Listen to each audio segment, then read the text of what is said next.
என்னம்மா இன்னைக்கு சமையல்? வாங்கம்மா பார்க்கலாம். சுட சுட சாதம்,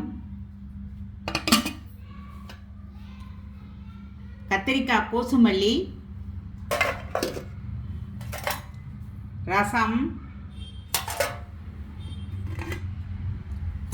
எல்லா காய்கறிகளையும் போட்ட அவியல்.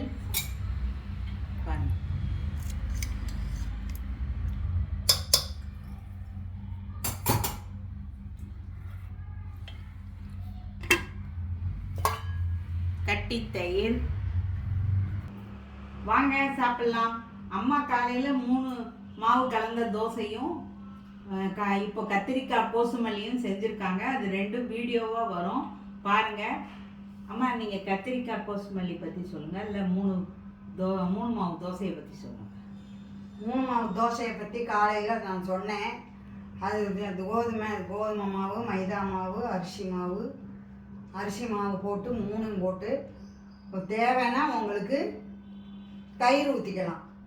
உங்களுக்கு இட்லி மாவு இல்லைன்னா, இட்லி மாவு இருந்தால் தயிர் ஊற்ற தேவையில்லை. அது மாதிரி காலையில் தோசை. ஸ்ரீலக்ஷ்மி சேனல் லைக் பண்ணுங்கள், ஷேர் பண்ணுங்கள், சப்ஸ்கிரைப் பண்ணுங்கள்.